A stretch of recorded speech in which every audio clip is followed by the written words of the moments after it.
Welcome to Natu Reads, an audio library of revolutionary texts.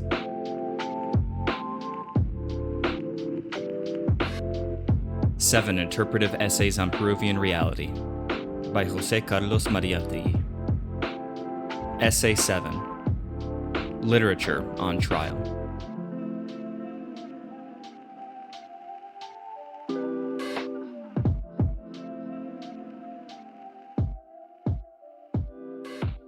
Testimony of a witness. The word, quote, trial, end quote, in this case is used in its legal sense. I do not propose to present a discourse on Peruvian literature, but only to testify in what I consider to be an open trial. It seems to me that so far in this trial, the witnesses have been almost entirely for the defense, and that it is time to call some witnesses for the prosecution. My testimony is admittedly partisan. Any critic, any witness, has a responsibility that he must consciously or unconsciously discharge. Despite dark suspicions to the contrary, I am positive and constructive by temperament, and I condemn the iconoclastic and destructive bohemian as unethical. But my responsibility to the past compels me to vote against the defendant. I do not exempt myself from discharging it, nor do I apologize for its partiality.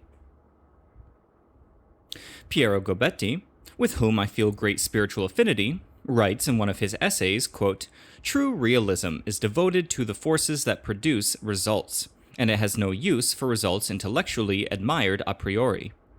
The realist knows that history is reform, and that the process of reform is not limited to a diplomacy of the initiated, but is carried out by individuals who operate as revolutionaries, by setting different standards," end quote. I do not pretend to be an impartial or agnostic critic, which in any event I do not believe is possible. Any critic is influenced by philosophical, political, and moral concerns. Croce has proved that even the impressionistic and hedonistic criticism of Jules Lemaitre, which is supposed to be free of philosophical content, is related, no less than the criticism of Sainte-Beuve, to the thought and philosophy of its times. Man's spirit is indivisible, and it must be so to achieve plenitude and harmony. I claim, without hesitation, that I bring to literary exegesis all my political passions and ideas, although in view of the way that this word has been misused, I should add that my politics are philosophy and religion. This does not mean that I judge literature and art without reference to aesthetics, but that in the depths of my consciousness, the aesthetic concept is so intimately linked to my political and religious ideas that, although it does not lose its identity, it cannot operate independently or differently.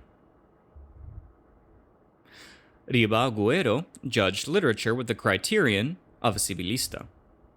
His essay on, quote, the nature of literature in independent Peru, end quote, is unmistakably colored not only by political beliefs, but also by the sentiments of a class system.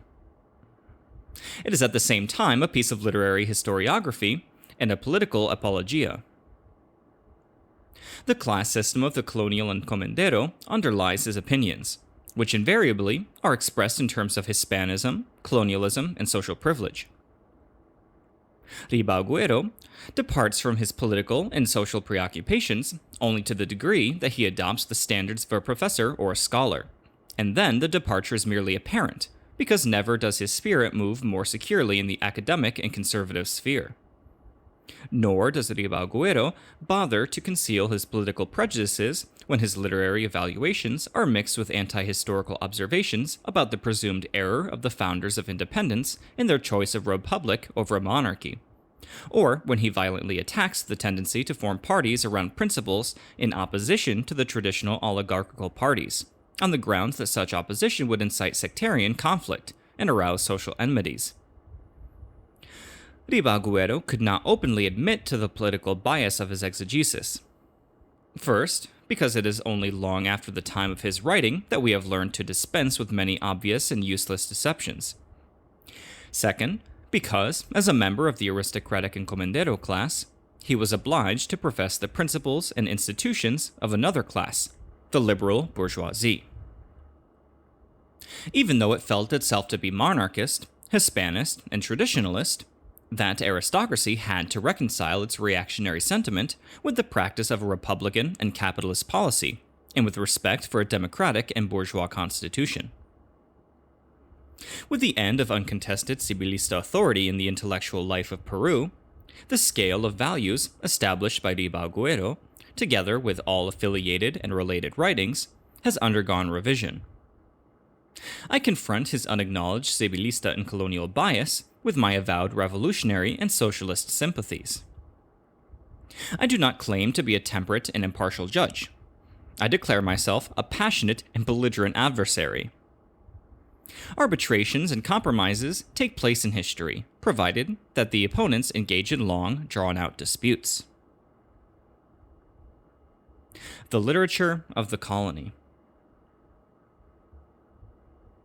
Language is the raw material that unites literature. The Spanish, Italian, and French literatures began with the first ballads and tales, artistic works of enduring value written in those languages. Directly derived from Latin and still not entirely differentiated from it, they were for a long time considered dialects.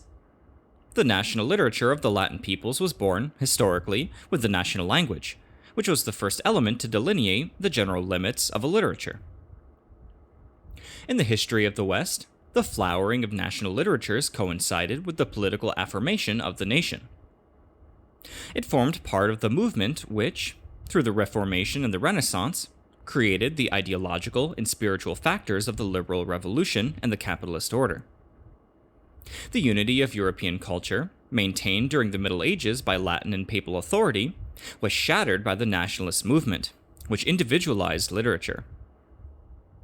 Quote, nationalism, end quote, in literary historiography is therefore purely political in its origins and extraneous to the aesthetic concept of art. It was most vigorously defined in Germany, where the writings of the Schlegel brothers profoundly influenced literary criticism and historiography. National literature in Peru, like Peruvian nationality itself, cannot renounce its Spanish ties. It is a literature written, thought, and felt in Spanish, although in many instances, and to varying degrees, the language is subject to indigenous influence, in intonation, and even in syntax and pronunciation. Indian civilization did not have a written language, and therefore it did not acquire a literature. Or rather, literature remained in the realm of ballads, legends, and choreography. Quechua writing and grammar are the work of the Spaniard, and Quechua literature belonged entirely to bilingual men of letters, like El Lunarejo, until the appearance of Inocencio Mamani, the young author of Tucuipac Manashkan. The Spanish language, more or less Americanized, is the literary language and intellectual tool of Peru's still undefined nationality. In literary historiography, the concept of a national literature is neither timeless nor very precise. No systematization can keep up with changing events. The nation itself is an abstraction, an allegory, a myth, that does not correspond to a reality that can be scientifically defined. Commenting on Hebrew literature as an exception, De Sanctis states, quote, "The idea of a national literature is an illusion. Its people would have to be as isolated as the Chinese are supposed to be, although the English also have penetrated China. The imagination and style now known as Orientalism are not peculiarly of the Orient, but of all the East and of all barbaric primitive literatures. Greek poetry has Asiatic elements, Latin poetry has Greek, and Italian poetry has both Greek and Latin," end quote. The Quechua-Spanish dualism in Peru, still unresolved, prevents our national literature from being studied with the methods used for literatures that were created and developed without the intervention of the conquest. Peru is different from other countries of America, where dualism is absent or does not constitute a problem. The individuality of Argentine literature, for example, expresses a strongly defined national personality. The first stage of Peruvian literature could not escape its Spanish origin, not because it was written in the Spanish language, but because it was conceived with Spanish spirit and sentiment. Here, I see no discrepancy. Galvez, high priest of the cult of the viceroyalty in literature, recognized as a critic that, quote, the colonial period produced servile and inferior imitators of Spanish literature, and especially of Góngora, from whom they took only the bombastic and the bad. They had no understanding of or feeling for the Peruvian scene, except Garcilaso de la Vega, el Inca, who was moved by its natural beauty, and Cabiedes, who, in his acute observations of certain aspects of national life, and in his criollo malice, should be considered the forefather of Segura, Pardo, Palma, and Pasolan. End quote. The two exceptions, the first much more than the second, are indisputable. Garcilaso was a solitary figure in the literature of the colony. He was the grand meeting ground of two cultures and two eras. But he was more Inca than conquistador, more Quechua than Spaniard. It is this circumstance, also exceptional, that accounts for his originality and greatness. Garcilaso was born of the first fruitful embrace of the conquistador and the Indian woman. He was historically the first Peruvian, if by, quote, Peruvianness, end quote, we mean a social formation determined by the Spanish conquest and colonization. The name and work of Garcilaso fill an entire period of Peruvian literature. The first Peruvian, he nonetheless remained Spanish. From a historical aesthetic standpoint, his work belongs to the Spanish epic. It cannot be separated from Spain's most heroic undertaking, the discovery and conquest of America. The early period of Peruvian literature was colonial, and Spanish even in style and subject matter. All literature normally begins with the lyric, as did the oral literature of the Peruvian Indian. The conquest transplanted to Peru, together with the Spanish language, an advanced literature that continued to evolve in the colony. The Spaniard had already developed the narrative from epic poem to novel. The novel is typical of the literary phase that begins with the Reformation and the Renaissance. It is basically the history of the individual in a bourgeois society, and, from this point of view, Ortega y Gasset is not far wrong when he refers to the decline of the novel. The novel will be reborn, no doubt, as realistic art in the proletarian society. For the moment, however, the proletarian tale, as an expression of revolutionary deeds, is more epic than novel. The medieval epic, which was disappearing from Europe at the time of the conquest, was revived in Peru. The conquistador could feel and describe the conquest in epic writing. The work of Garcilaso falls between epic and history. The epic, as De Sanctis remarks, belongs to the heroic days. After Garcilaso, the hopeless mediocre literature of the colony offers no original epic creation. Although the writers of the colony generally repeated or continued the themes of Spanish authors, they lagged behind because of distance. The titles in colonial literature betrayed the pedantry and outdated classicism of the authors. It is a list that collects and copies when it does not plagiarize. The only personal voice is that of Cabiedes, who expressed the limeño bent for mockery and mischief. El Lunarejo, despite his Indian blood, was above all an admirer of Góngora. This attitude is typical of an old literature which, having exhausted its renaissance, becomes baroque and overly cultivated. The Apologético en favor de Góngora therefore follows the tradition of Spanish literature. The survival of colonialism. Our literature did not cease being Spanish when the Republic was founded. For many years it continued to be, if not Spanish, colonial, a tardy echo of the classicism and then of the romanticism of the mother country. Because of the special character of Peruvian literature, it cannot be studied within the framework of classicism, romanticism, and modernism, nor of ancient, medieval, and modern, nor of popular and literary poetry, etc. I shall not use the Marxist classification of literature as feudal or aristocratic, bourgeois or proletarian. In order not to strengthen the impression that I have organized my case along political or class lines, I shall base it on aesthetic history and criticism. This will serve as a method of explanation rather than as a theory that a priori judges and interprets works and their authors. A modern literary, not sociological, theory divides the literature of a country into three periods: colonial, cosmopolitan, and national. In the first period, the country, in a literary sense, is a colony dependent on its metropolis. In the second period, it simultaneously assimilates elements of various foreign literatures. In the third period, it shapes and expresses its own personality and feelings. Although this theory of literature does not go any farther, it is broad enough for our purposes. The colonial cycle is clearly defined in Peruvian literature. Our literature is colonial not only because of its dependence on Spain, but especially because of its subservience to spiritual and material remnants of the colony.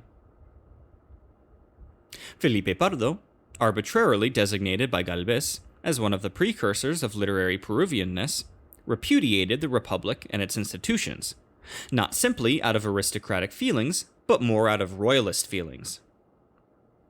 All his satire, second-rate at best, reflects the mentality of a magistrate, or encomendero, who resents a revolution that, at least in theory, declares the mestizo and the Indian to be his equals. His jeers are inspired by his class consciousness. Pardo y Aliaga does not speak as a Peruvian. He speaks as a man who feels Spanish in a country conquered by Spain for the descendants of its captains and educated class. This same spirit, to a lesser degree but with the same results, characterizes almost all our literature until the Colonida generation, which, rebelling against the past and its values, declares its allegiance to González Prada and Eguren, the two most liberal writers in Spanish literature. What kept this nostalgia for the colony alive for so long in our literature? It was not the individual writer's attachment to the past. The reason must be sought in a world more complex than that usually glanced at by the critic. The literature of a country is maintained by its economic and political substratum. In a country dominated by the descendants of encomenderos and magistrates of the viceroyalty, nothing could have been more natural than the serenades under balconies. The mediocre writers of a republic that considered itself heir to the conquest could only labor to embellish the viceroyal heraldry. A few superior intellects, forerunners of future events in any country, were able to elude the fate imposed by history on the lackeys of the latifundium. Without roots, our colonial literature was meager, sickly, and weak. Life, says Wilson, comes from the land. Art is nourished on the sap of tradition, history, and people. In Peru, literature did not grow out of the indigenous tradition, history, and people. It was created by the importation of Spanish literature and sustained by imitation of that literature. An unhealthy umbilical cord has kept it tied to the mother country. For this reason, during the colonization, we had nothing but Baroque and pedantic clerics and magistrates, whose great-grandchildren became the romantic troubadours of the Republic. Colonial literature, despite an occasional pale evocation of the empire, lacked any aptitude or imagination for reconstructing the Inca past.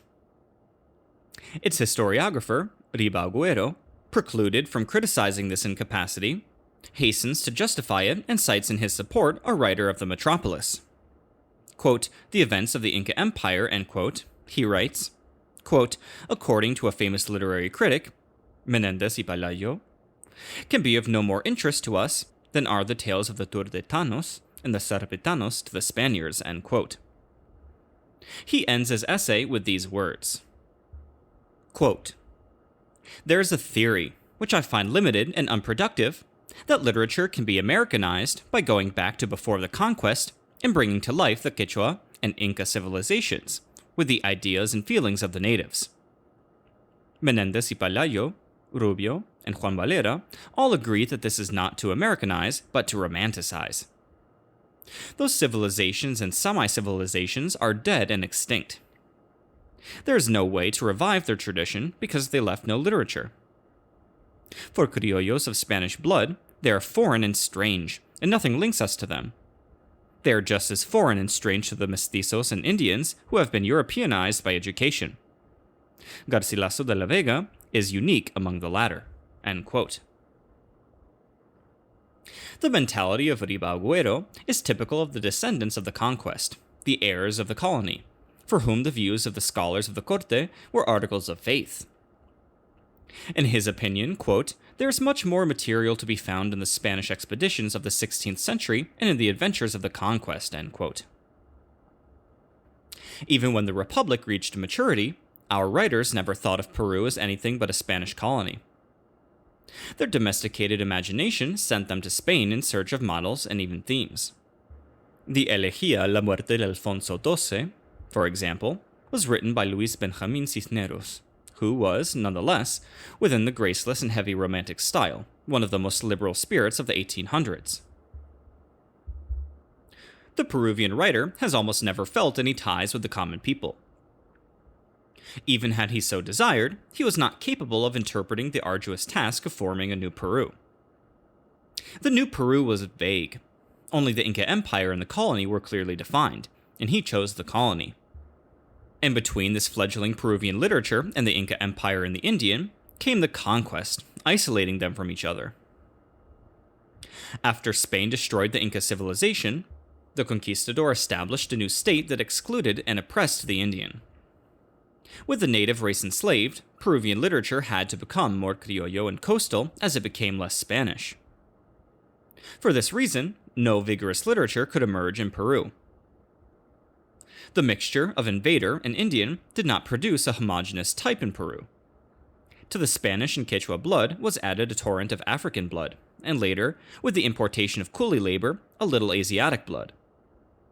In addition, the tepid, bland climate of the lowland, where these diverse ethnic elements were blended, could not be expected to produce a strong personality. It was inevitable that our motley ethnic composition should affect our literary process. Literature could not develop in Peru as it did in Argentina, where the fusion of European and Indian produced the gaucho. The latter has permeated Argentine literature and made it the most individualistic in Spanish America. The best Argentine writers have found their themes and characters in folklore. Santos Vega, Martín Fierro, Anastasia El Pollo were all folk heroes long before they became literary creations. Even today, Argentine literature, which is open to the most modern and cosmopolitan influences, reaffirms its gaucho heritage. Poets in the vanguard of the new generation proclaim their descendants from the gaucho Martín Fierro and from his bizarre family of folk singers. Jorge Luis Borges, saturated in Westernism and modernism, frequently adopts the accent of the countryside. In independent Peru, writers like Listas and Hermosillas and their disciples almost invariably disdained the common people. Their fantasy of provincial nobility was impressed only by the Spanish, the viceroyal.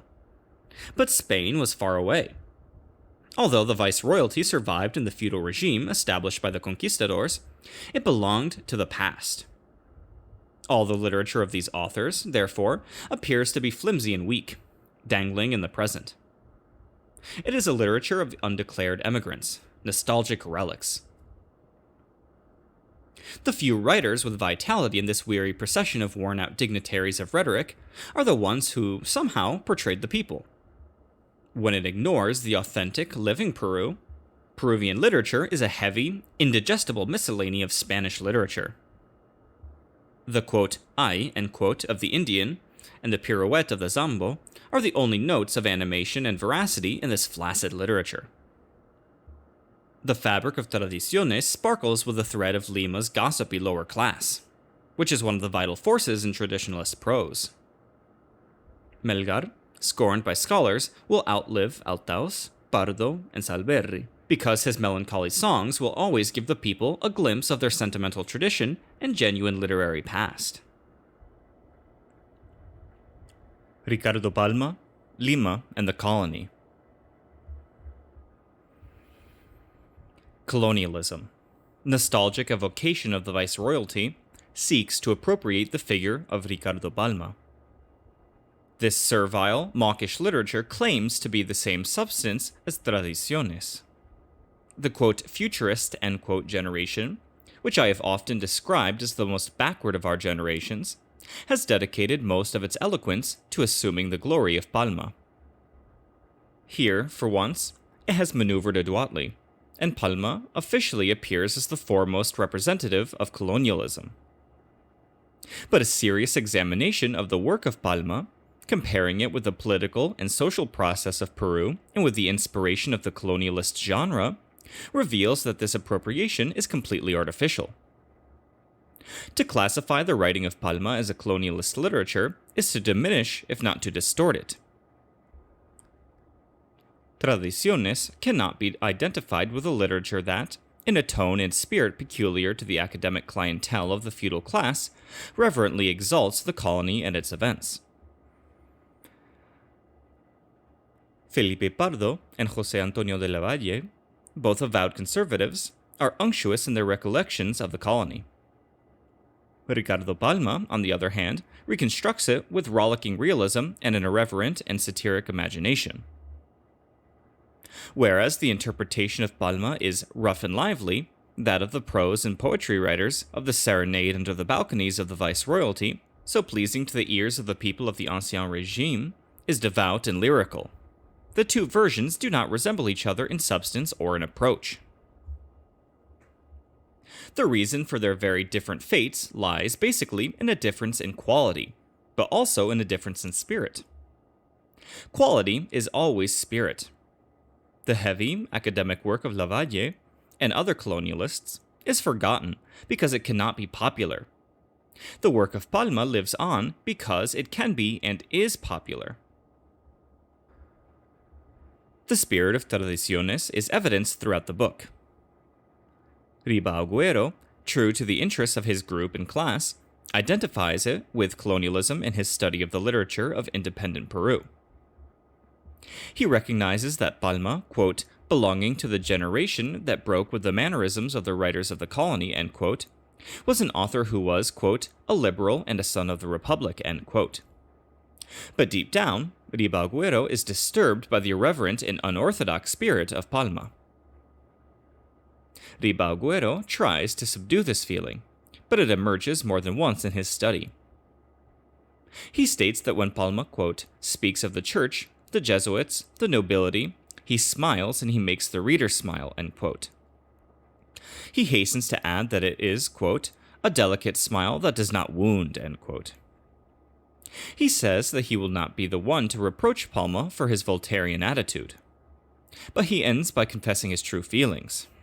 Quote, sometimes the jests of Palma, no matter how kindly and gentle, destroy his historical sensibilities.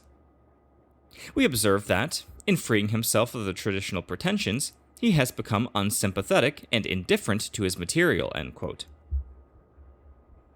If a commentator and historiographer of Peruvian literature, who manages to praise Palma and at the same time to defend the colony, explicitly differentiates Palma from Pardo and Lavalle, how has it been possible to create and maintain the error of lumping them together?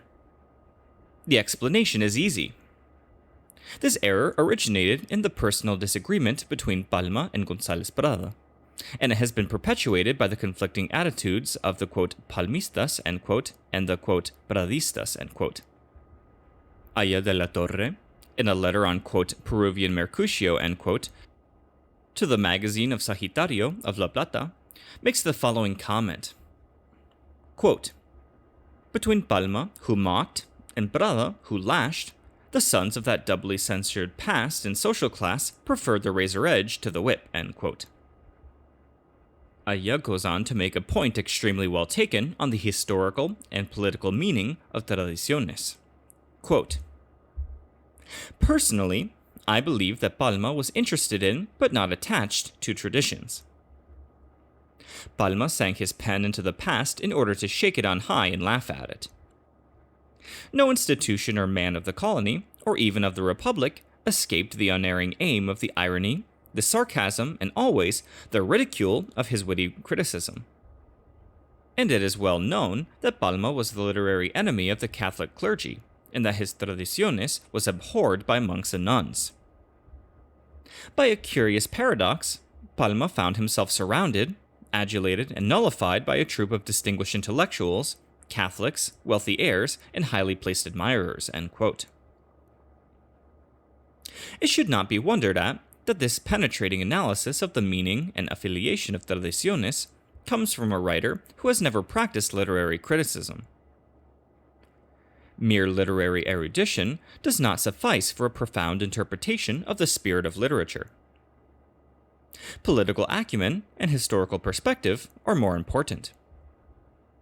The professional critic considers literature by itself, without relating it to politics, economics, the totality of life. Therefore, his investigation does not reach the essence of literary events by exploring their beginnings and subconscious. A history of Peruvian literature that takes into account its social and political roots will end the convention against which today only a vanguard protests. It will then be seen that Palma is closer to González Prada than has appeared until now. The Tradiciones of Palma is politically and socially democratic. Palma interprets the common people. His ridicule, which reflects the mocking discontent of the criollo demos, undermines the prestige of the viceroyalty and its aristocracy. The satire of Tradiciones does not probe very deeply, nor does it hit very hard. Precisely for this reason, it is identified with the sugar-coated humor of the bland, sensual demos. Lima could not produce any other kind of literature, and Tradiciones exhausts and sometimes exceeds its possibilities. If the revolution of independence in Peru had been the undertaking of a relatively solid bourgeoisie, Republican literature would have adopted another tone. The new ruling class would have expressed itself simultaneously in the work of its statesmen and in the words, style, and attitude of its poets, novelists, and critics. But in Peru, the advent of the Republic did not herald the advent of a new ruling class. The revolution was continental in scope, and barely Peruvian. There was only a handful of Peruvian liberals, Jacobins, and revolutionaries. The best blood and the greatest energy were expended in battles and in times of struggle. Because the Republic was based on the army of the Revolution, we had a stormy interim of military rule, during which a revolutionary class could not consolidate itself, and the conservative class automatically emerged again. The encomenderos and landholders, who during the revolution wavered between being patriots and being royalists, openly took charge of the Republic. The colonial and monarchical aristocracy transformed itself officially into a republican bourgeoisie. Although the socio-economic system of the colony superficially adapted itself to the institutions created by the revolution, it was saturated in the colonial spirit. Underneath a coldly formal liberalism, this class yearned for the lost viceroyalty. The criollo, or rather demos of Lima, was neither consistent nor original. From time to time, he was aroused by the clarion call of some budding caudillo. But once the spasm had passed, he fell once again into a voluptuous somnolence. All his impatience and rebelliousness were converted into a joke, an impertinent remark or an epigram, which found their literary expression in the biting satire of Tradiciones. Palma belongs to a middle-class elite, which, by a complex combination of historical circumstances, was not permitted to turn into a bourgeoisie. Like this composite, larval class, Palma nursed a latent resentment towards the old-time, reactionary aristocracy. The satire of Tradiciones frequently sinks its sharp teeth into the men of the Republic. But in contrast to the reactionary satire of Felipe Pardo y Aliaga, it does not attack the Republic itself. Palma, together with the demos in Lima, is conquered by the anti-oligarchical oratory of Pierola. And, above all, he remains faithful to the liberal ideology of independence. Colonialism, or civilismo, using Ribagüero and other intellectuals as its spokesman, takes over Palma, not only because this appropriation presents no threat to its policies, but mainly because of the hopeless mediocrity of its own literary personnel. Critics from this class know that it is useless to try to inflate the work of Felipe Pardo or José Antonio Lavalle. The civilista literature has produced nothing but small, dry exercises in classicism or graceless, vulgar attempts at romanticism. Therefore, it needs to acquire Palma in order to display, rightfully or not, an authentic prestige. But I should make clear that colonialism is not solely responsible for this error. It is partly due, as I have already said, to, quote, González Pradism, end quote. In an essay on the literature of Peru by Federico More, I find the following judgment on the author of Tradiciones.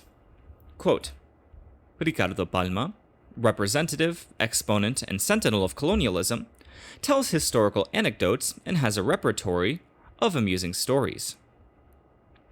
He writes with an eye to the Royal Academy, and, in order to recount the nonsense and gossipy remarks of the little marchionesses with their kinky hair and thick lips, he tries to use the Spanish of the Golden Age, end quote.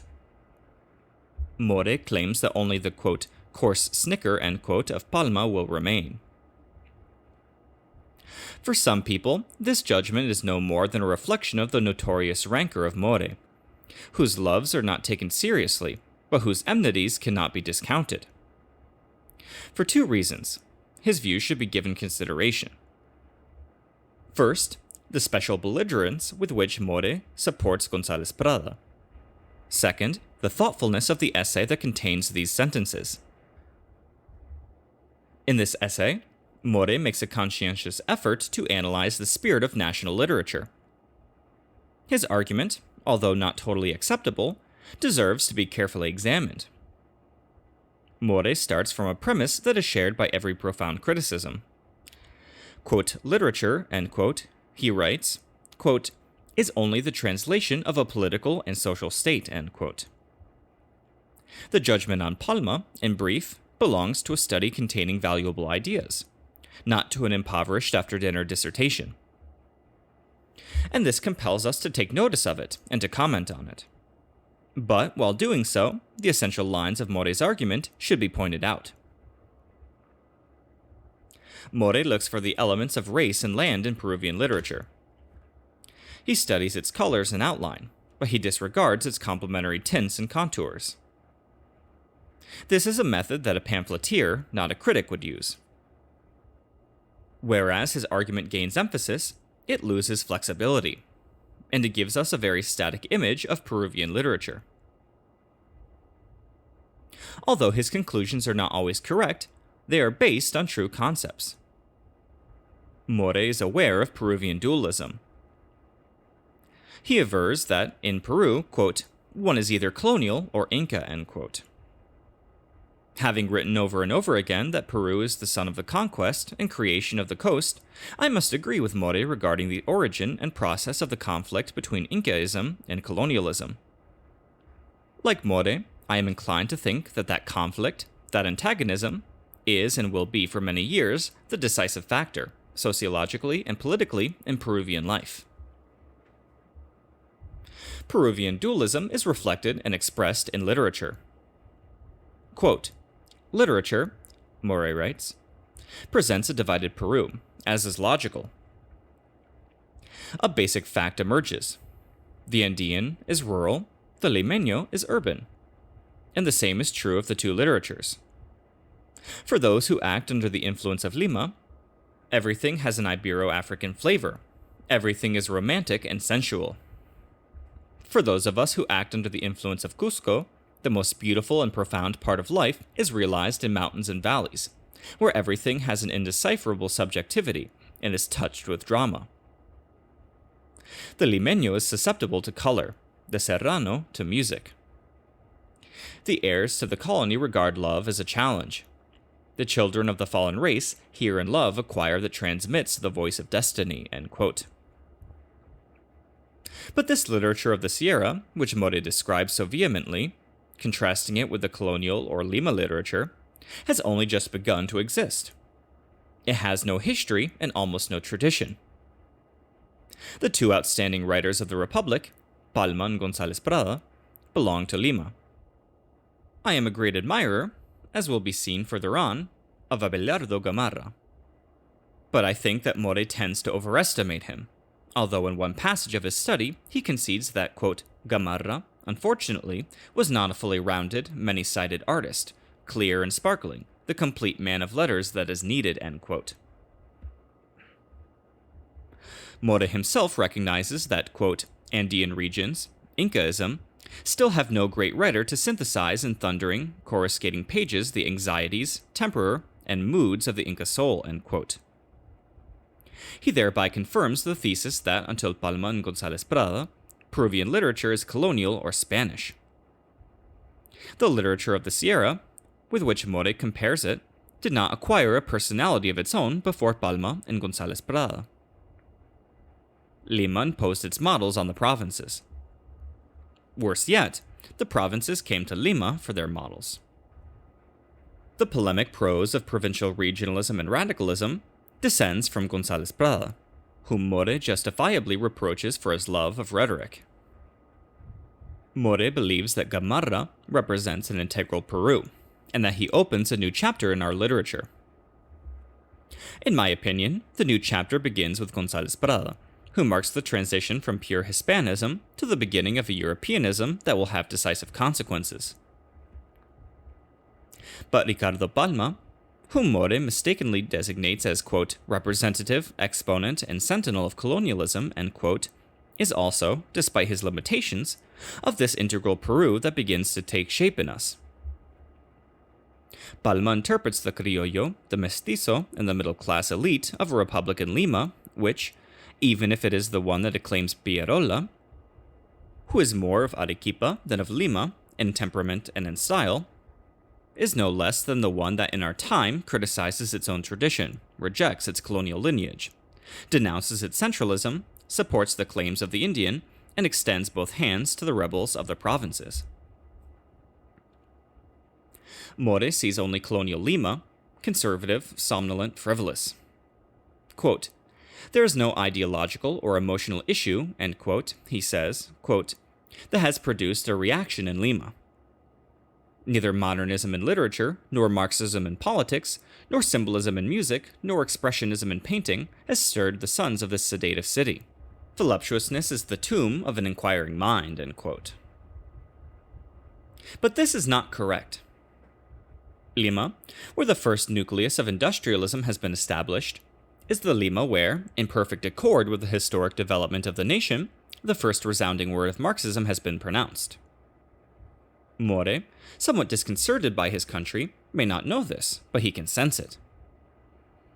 In Buenos Aires and La Plata, there are many who are qualified to inform him of the protests of a vanguard that represents a new national spirit in Lima, as in Cusco, Trujillo, and Jauja. The accusations against colonialism, or limeñismo, as More prefers to call it, have originated in Lima.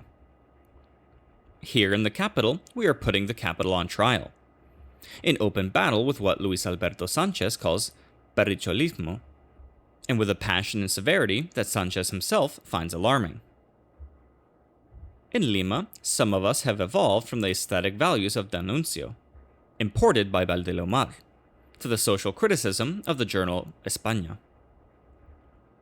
10 years ago, we founded Nuestra Época, in which, without reservation and without compromising with any group or caudillo, we called to account the old politics.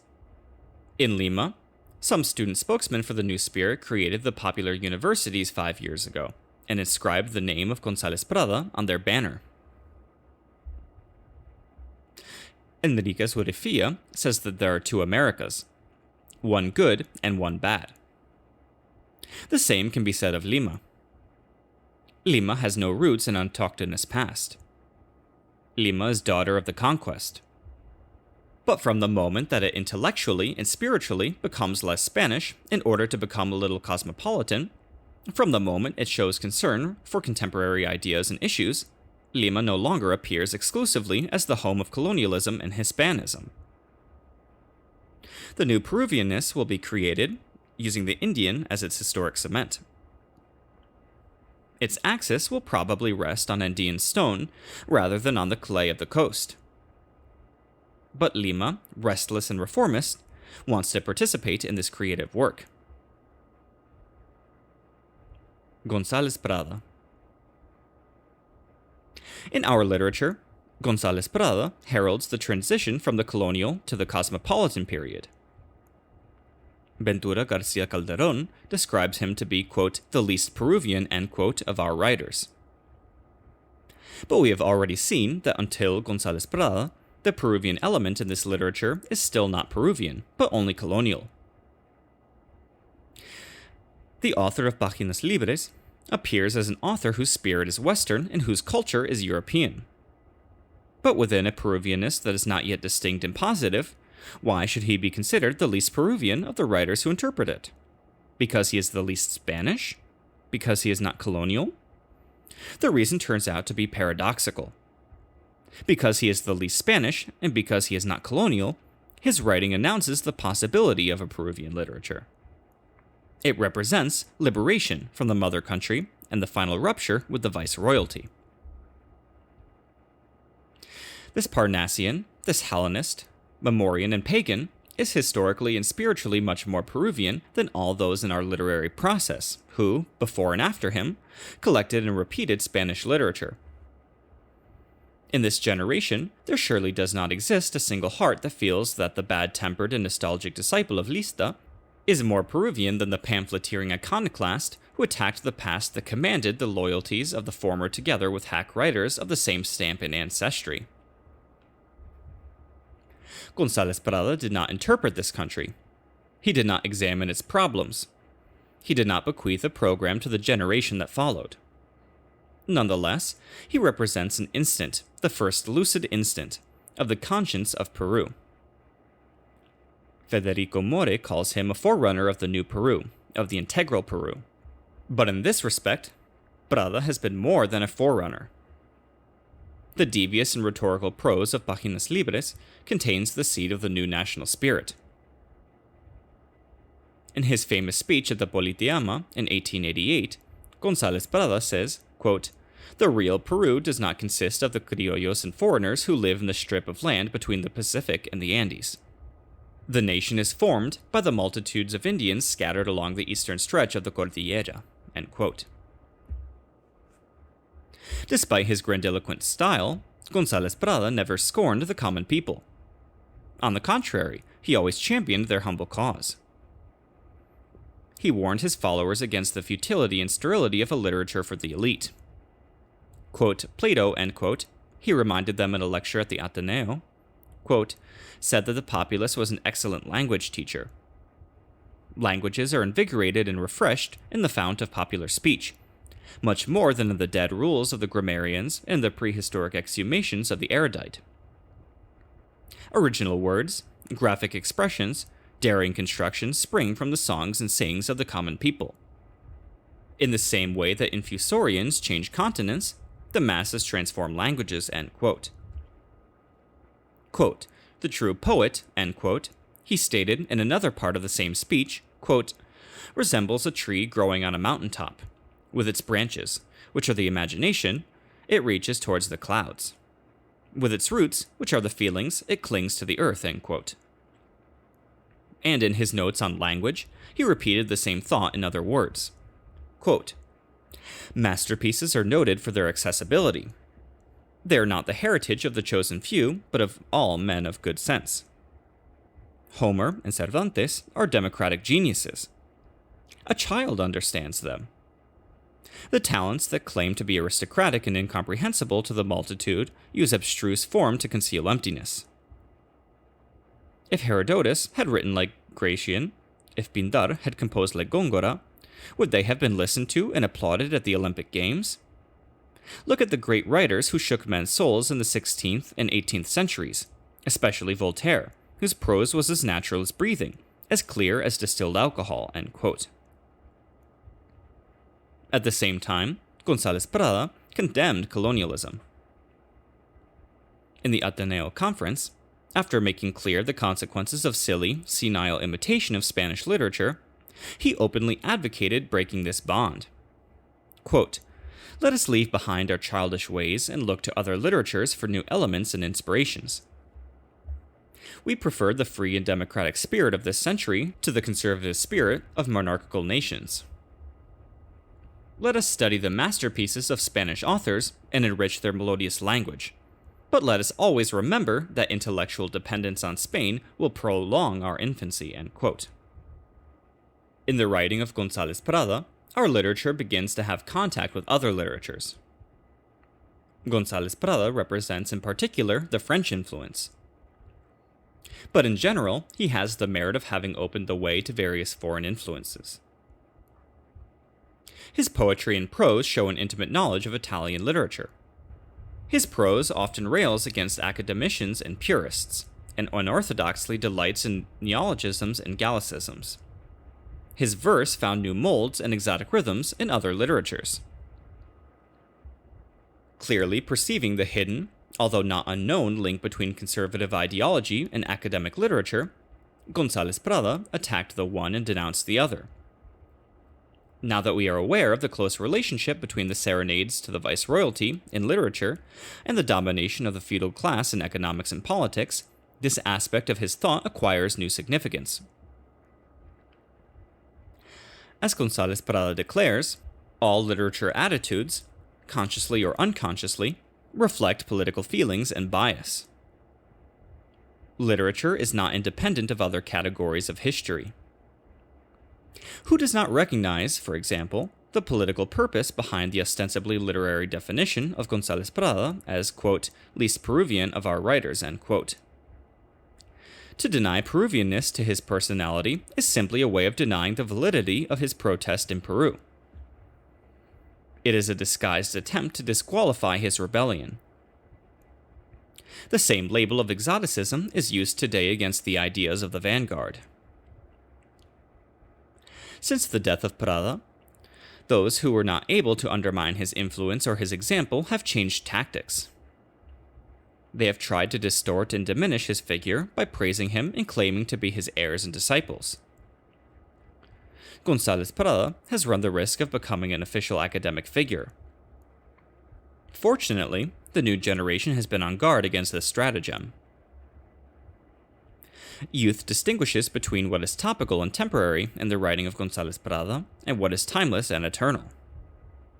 They know that in Prada, it is the spirit, not the letter, that matters. The false González Pradas repeat the letter. The genuine ones repeat the spirit. A study of González Prada belongs to literary criticism rather than to political reporting. The fact that his work has greater political than literary significance does not contradict or conflict with the fact that, first and foremost, his work in itself was more literary than political. Everyone considers González Prada a man of words, not of action. But this is not what makes him more literary than political. It is the words themselves. The word can be a program or a doctrine. No doctrines or programs as such are presented in Páginas Libres or in Horas de Lucha. In the speeches and essays that compose these books, González Prada does not use the language of a statesman or sociologist to try to define Peruvian reality. He only suggests it in the language of an author. He does not express his thought in concrete proposals or ideas. He envelops them in phrases that are effective as propaganda and rhetoric, but of little practical and scientific value. Quote, Peru is a mountain crowned with a cemetery, end quote. Quote, Peru is a sick body, where a finger is pressed, pus bursts forth, end quote. The most memorable phrases of González Prada reveal the man of letters, not the statesman. They are an indictment, not a call to action. The radical movement itself originated as a literary and not as a political phenomenon. The Unión Nacional, or Radical Party, began as a, quote, literary circle, end quote, and turned into a political group, thereby obeying the mandate of its era. The biological process of Peru called for politicians rather than authors. Literature is not bread, but a luxury. The writers around González Prada vaguely felt the vital needs of this lacerated and impoverished nation. Quote, the, quote, literary circle, end quote, a pacific society of poets and dreamers, end quote, said González Prada in his speech at the Olimpo in 1887, quote, is changing into a militant propaganda center. Where is the source of radicalism in literature? We receive gusts from the hurricanes that sweep over European capitals and echoes of the voice of Republican and free-thinking France. Our youth openly battles to put a violent end to what seems likely to die a lingering death. It is impatient to clear the way and raise the red flag over the crumbling towers of national literature, end quote. González Prada did not resist the forces of history that drove him from tranquil Parnassian contemplation into harsh political combat. But he could not draw up a battle plan for his troops. His individualistic, anarchical, solitary spirit was not suited to the direction of a vast collective enterprise.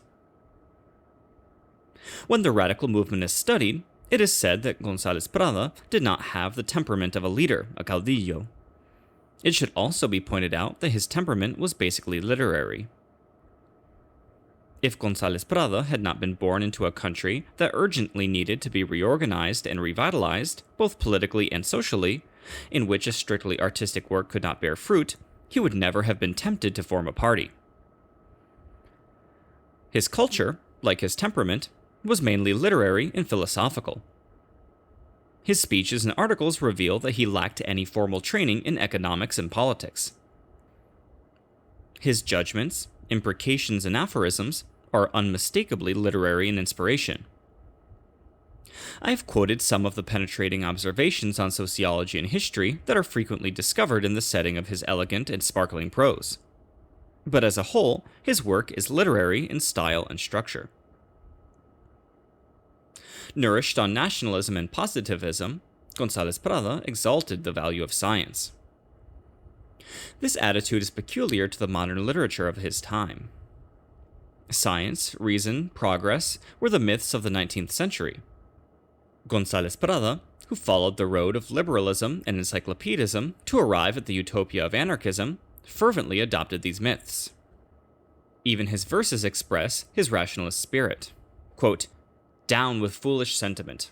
Let us worship divine reason," end quote. It fell to González Prada to announce only what men of another generation ought to do. He preached realism. Denouncing the vaporous verbosity of tropical rhetoric, he urged his contemporaries to get their feet back on the ground. Quote, "Let us end our millennial trip through tenuous idealism, and let us return to the seed of reality, recalling that outside nature there is nothing but illusory symbolism, mythological fantasy, and metaphysical shadow. At these rarefied heights, we are becoming nebulous and ethereal. Let us harden ourselves. It is better to be iron than mist," end quote. But he himself never succeeded in becoming a realist. In his time, realism was historical materialism. Although the beliefs of González Prada never constrained his audacity or his freedom, he left to others the work of creating Peruvian socialism. After the Radical Party failed, he gave his loyalty to the distant and abstract utopianism of Kropotkin. And in the dispute between Marxists and Bakuninists, he supported the latter. In this, as in all his conflicts with reality, he reacted according to his literary and aristocratic affinities. Because the spirit and culture of González Prada were literary, the radical movement has not willed to us a series of even elementary studies on Peruvian reality, or a body of specific ideas on the problems of Peru. The program of the Radical Party, which in any event was not drawn up by González Prada, is an exercise in the political prose of a, quote, literary circle, end quote, none other than that of the Unión Nacional, as we have already seen. González Prada, although influenced by all the great myths of his time, is not uniformly positivist. He burns with the fire of the 18th century rationalist. His reason is passionate and revolutionary. The positivism and historical materialism of the 19th century represent a domesticated rationalism. They reflect the temper and the interests of a bourgeoisie which, with power, has turned conservative. The rational, scientific spirit of González Prada is not satisfied with the mediocre, timid conclusions of bourgeois reason and science. In González Prada, the intrepid Jacobin lives on, intact. Javier Prado, Garcia Calderon, and Riva Agüero reveal a conservative positivism as opposed to the revolutionary positivism of González Prado. The ideologists of civilismo were true to their social prejudices when they submitted us to the authority of Taine. The ideologist of radicalism claimed always to have beliefs superior to and different from those which in France were identified with a movement of political reaction, and which here in Peru were used by the educated oligarchies as an apologia. Notwithstanding his rationalist and scientific affinities, González Prado was saved from exaggerated intellectualism by his artistic sensibilities and his devotion to justice. Deep inside this Parnassian, there is a romantic who never despairs of the power of the spirit. One of his penetrating opinions on Renan, who dépasse pas le doute, proves to us that González Prado was well aware of the risks of excessive criticism. Quote, all the defects of Renan are explained by his overly critical spirit. His fear of being deceived and his preoccupation with keeping himself pure and passionless made him affirm everything with certain reservations or deny everything with certain limitations. That is, he did not affirm or deny, and he even contradicted himself, for on occasion he would submit an idea and, immediately qualifying it, go on to defend the contrary. This accounts for his lack of popularity. The masses only understand and follow men who are frank and violent in their affirmation, with words like Mirabeau and deeds like Napoleon. End quote. González Prado always prefers affirmation to negation or doubt. He is bold and courageous in thought, and he shuns uncertainty. He feels acutely the need to dépasser le doute. Vasconcelos has a phrase which could have been written by González Prado. Quote, pessimism regarding the realities, optimism regarding the ideal, end quote. His words are frequently pessimistic, but they are almost never skeptical. In his study of the ideology of González Prado that forms part of his book El Nuevo Absolut, Mariano Ibérico Rodríguez well defines the thinker of Páginas Libres in the following words.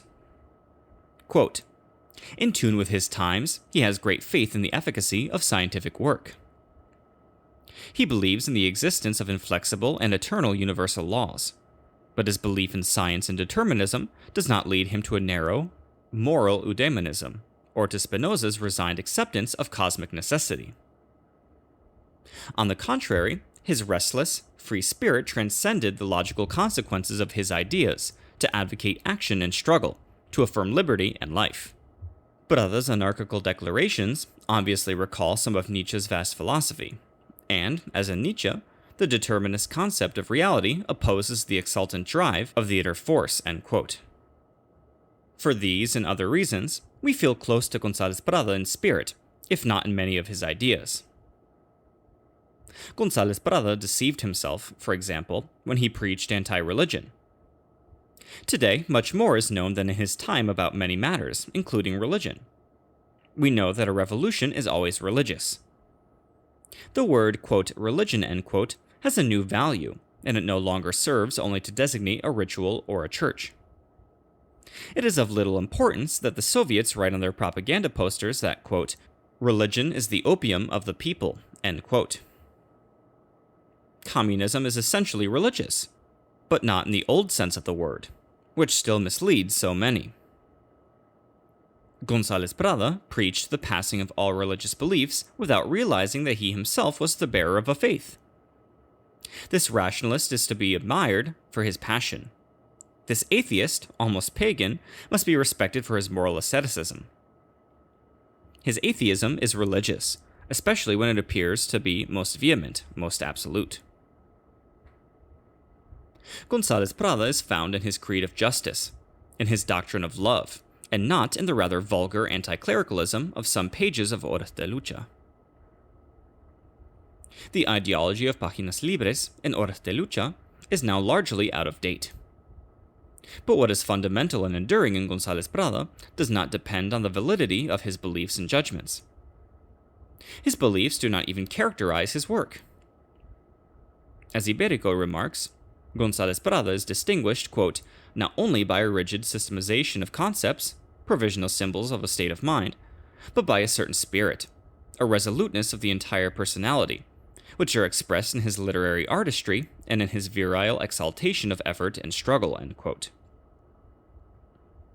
I have said that what endures in González Prada is his spirit.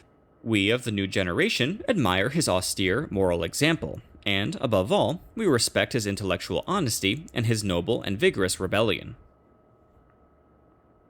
I myself feel that in the new Peruvian generation, González Prada would recognize as disciples and heirs only those men with the will and enterprise required to surpass his own work. He would disdain the mediocrity who repeated his phrases. He would cherish the youth who was capable of translating his ideas into action, and he would be renewed and reborn in the man who could make a truly original and contemporary statement. González Prada can be described in the words that he used for his vigil in Páginas Libres. Quote, few lives have been so pure, so full, so worthy of imitation. It is possible to attack the form and substance of his writings, to brand his books as old-fashioned and inadequate, to demolish his entire intellectual structure. But the man will remain standing, invulnerable, end quote. Melgar. During the colonial period, Peruvian literature appears, in its most prominent incidents and figures, as a phenomenon of Lima. No matter that its catalog includes the provinces. The model, style, and direction have been set by the capital, and this is understandable. Literature is an urban product, and all literary processes gravitate toward the city. In Peru, furthermore, Lima has not had to compete with other cities of similar rank. Its domination has been guaranteed by an extreme centralism. Because of the absolute hegemony of Lima, our literature has not been able to nourish itself on indigenous soil. Lima has been, first of all, the Spanish capital, and then the Criollo capital. Its literature has reflected this. Nevertheless, indigenous sentiment was not totally unexpressed in this period of our literary history. Its first worthwhile exponent was Mariano Melgar. The critics of Lima treat him rather scornfully. They consider him to be too popular and without elegance. They are bothered by the fact that his verses employ a rather colloquial syntax and slang expressions. Basically, these critics do not like the Yarabi type of poetry, and they prefer any soporific ode of Pando. I do not react by overestimating Melgar as an artist. I judge him on a relative basis in the context of his time, when Peruvian literature was just beginning. Melgar is a romantic, not only in his art, but also in his life. Romanticism had not officially reached our literature. In Melgar, therefore, Romanticism was not an imitation, as it was to be later in others. It was a spontaneous outburst, indicating his artistic sensitivity. It has been said that the part of his literary fame is due to his heroic death, but this opinion barely disguises the disdain that inspires it. Melgar died very young. Although it is always risky to speculate on the probable career of an artist cut off prematurely, it is not too much to suppose that a mature Melgar would have produced an art purged of rhetoric and classical mannerisms, and, therefore, more native and pure. The rupture with the mother country would have had a special effect on his spirit, and, in any case, a very different one from the effect it had on the spirit of the literary men of a city as Spanish and colonial as Lima. Mariano Melgar, following his romantic impulses, would have found his inspiration increasingly in the rural and indigenous. Those who are offended by the coarseness of his speech and of his imaginary suffer from the prejudices of the aristocrat and the academician. The artist who writes a poem of lasting emotion in the language of the people is, in any literature, infinitely superior to the poet who writes a refined piece in academic language fit for an anthology. Furthermore, as Carlos Octavio Bunge points out in his study of Argentine literature, popular poetry has always preceded artistic poetry. Some Yarabíes of Melgar survive only as fragments of popular poetry, and by this token they have achieved immortality. Sometimes, his simple imagery has a pastoral ingenuousness that reveals his indigenous strain and autochthonous background. Oriental poetry is characterized by its rustic pantheism and metaphor. Melgar is very Indian in his primitive peasant imagination.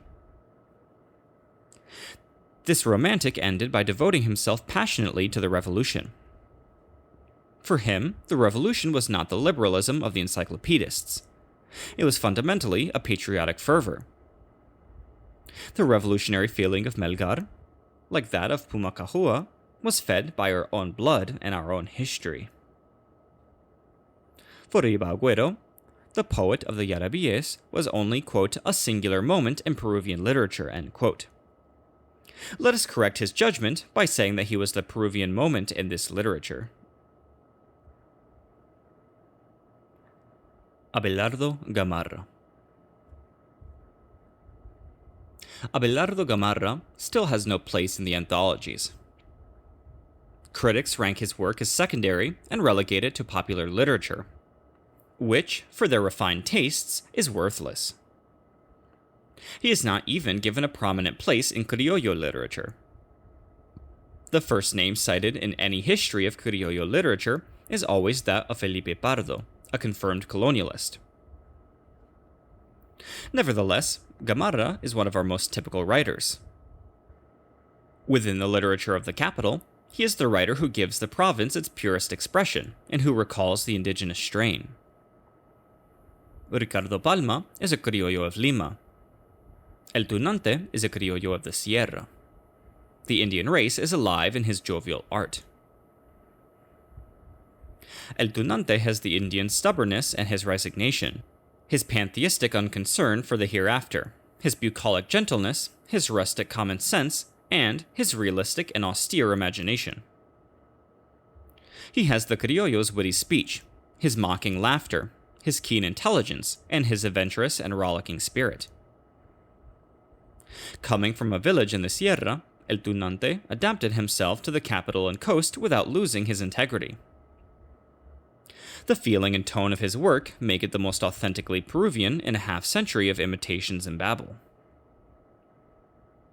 It is also Peruvian in spirit. From his youth, Gamarra was in the vanguard.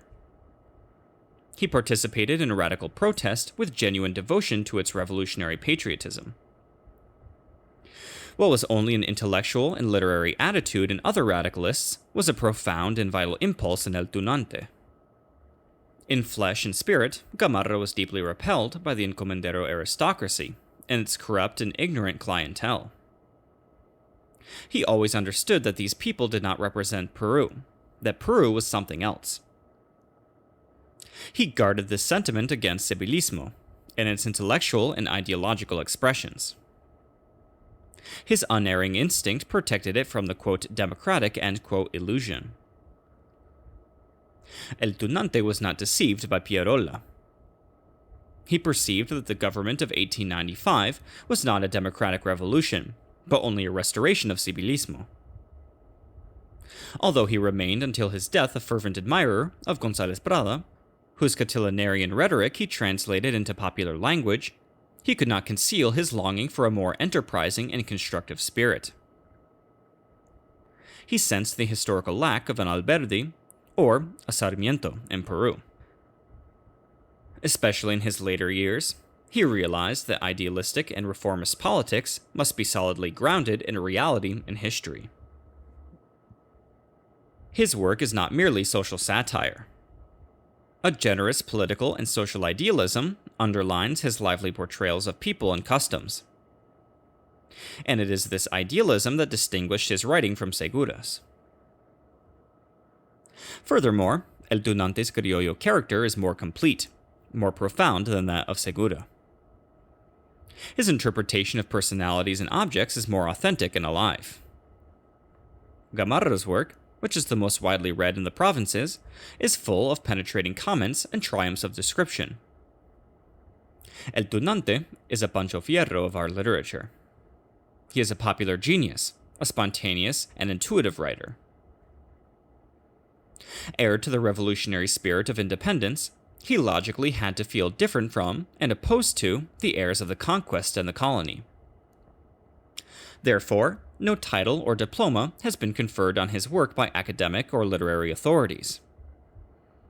El tunante, Lecruben Darío, must have thought, quote, "Deliver us, O Lord, from academies," end quote. He is disdained for his syntax, his spelling, and above all, for his spirit. Life joyfully mocks the carpings of his critics by bestowing on Gamarra's books the immortality it denies to books that have been officially honored. Although it is the people and not the critics who remember Gamarra, this suffices to assure for him his place in the history of our literature, even though it is formally disputed.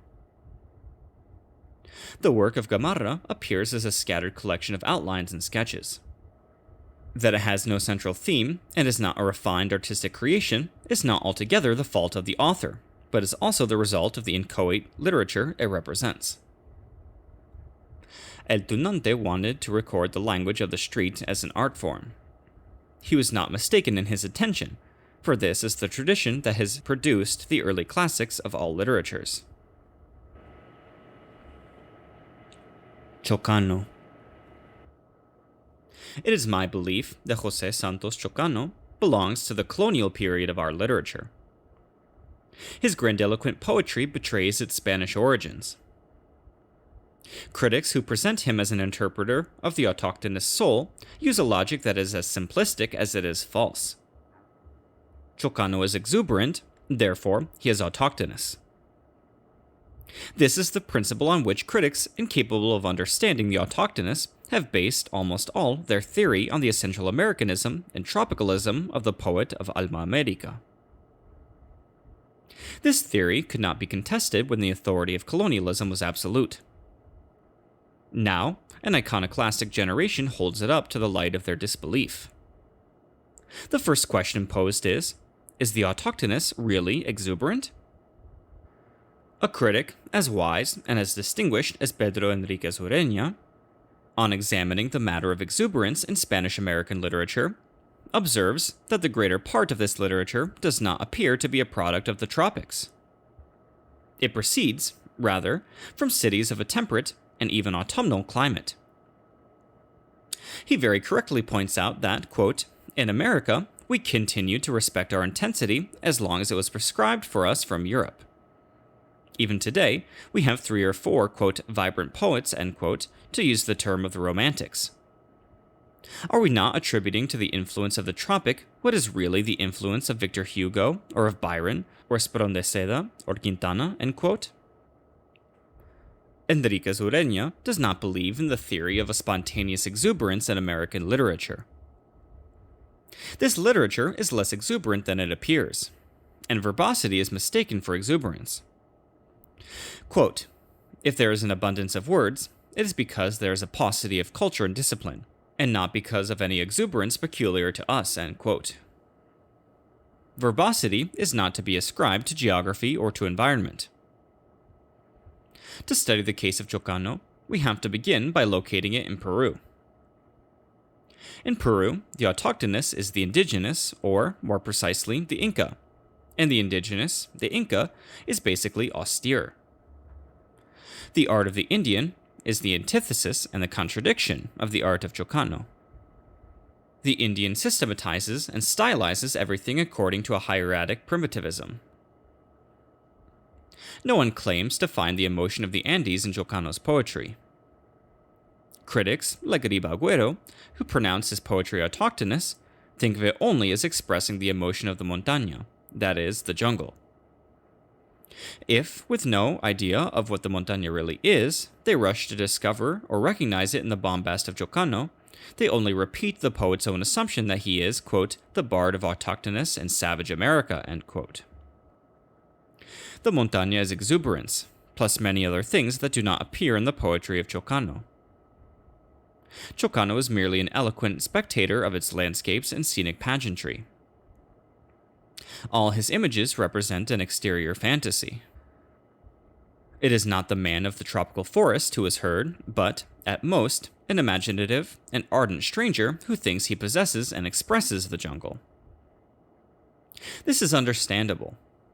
The montaña exists almost exclusively as nature, as landscape, as scenery. It still has not produced a people or a civilization. Chocano, in any case, has not been nourished by its soil. By race, mentality, and education, the poet of Alma America belongs to the coast. He comes from Spanish family. He was formed intellectually and spiritually in Lima. And his intensity, which in the final analysis is the only proof of his artistic and aesthetic Americanism, descends directly from Spain. The techniques of, and models for, Chocano's eloquence are in Spanish literature. Stylistically, he has been influenced by Quintana, and spiritually by Esperón de Seda. Byron and Hugo are cited by Chocano, but it is the poets of the Spanish language who have most directly influenced his writing. He has the romantic egoism, as well as the arrogance and conceit of Díaz Mirón. And his romanticism verges on a modernism and decadence that are derived from Rubén Darío.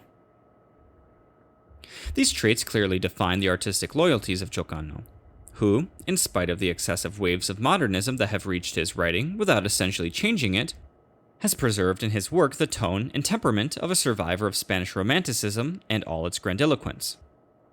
His spiritual loyalties, moreover, coincide with his artistic. The, quote, bard of autochthonous and savage America, end quote, is the scion of conquistadors. He himself says this in his poetry, which, although not lacking in literary and rhetorical admiration for the Incas, overflows with love for the heroes of the conquest and the magnates of the viceroyalty. Unlike the specifically colonialist writers, Chocano is not a member of the Lima plutocracy. For example, he cannot be identified with Riba Agüero. He is a spiritual descendant of the conquest rather than of the viceroyalty. Socially and economically, the conquest and the viceroyalty are two phases of the same phenomenon, but spiritually, they are not in the same category. The conquest was a heroic undertaking. The viceroyalty was a bureaucratic enterprise. The conquistadors belonged, as Blaise Centrals would say, to a mighty race of adventurers. The viceroys and the magistrates came from a flabby nobility or an educated mediocrity. In his early poetry, the minstrel Vidas Santas revealed his debt to Esperón de Seda and of Byronic romanticism. As a youth, Chocano's attitude was one of rebellion, sometimes suggesting anarchy, other times hinting at social protest, but always vague. He launched a delirious and bizarre offensive against the military government of the period, but it never became more than a literary gesture. Chocano later appeared to be politically involved in Pierrolism. His revolutionary beliefs acquiesced in the Revolution of 1895, which abolished a military regime in order to restore a regime of civilismo under the provisional direction of Nicolás de Pierrola. Afterwards, Chocano joined the intellectual clientele of the plutocracy. He did not abandon Pierrola and his pseudo-democracy to associate himself with González Prada, but to hail Javier Prado y Ugarteche as the thinker of his generation. The political direction of a writer is almost always his spiritual, if not his artistic direction. Literature, on the other hand, is known to be permeated with politics, even when it seems most remote and estranged from his political influences. At the moment, we do not want to classify Chocano as an artist. We want to ascertain his spiritual and ideological position. Because this position is not clearly indicated in his poetry, we must look for it in his prose, which is not only more explicit than his poetry, but is neither contradicted nor weakened by it. In the poetry of Chocano, we find the heightened and self-centered individualism so typical of Romantic ranks. All of Chocano's anarchism is summed up in this individualism, which in later years he reduces and limits. Although he does not absolutely renounce his central egoism, he does renounce much of his philosophical individualism. The cult of, quote, I, end quote, is linked to the cult of, quote, hierarchy, end quote. The poet considers himself an individualist, not a liberal, and his individualism becomes a, quote, hierarchical individualism, end quote, that, far from cherishing liberty, almost despises it. On the other hand, the hierarchy it respects is not the eternal hierarchy created by the spirit. It is the precarious hierarchy imposed by might, money, and tradition in the mutable present. In the same way, the poet comes to dominate his early spiritual outbursts. At its peak, his art exhibits a rather pagan pantheism, and its exalted, although rhetorical love of nature. This pantheism, as reflected in his animistic imagery, sounds the only note of a, quote, autochthonous and savage America, end quote. The Indian is pantheist, animist, and materialist.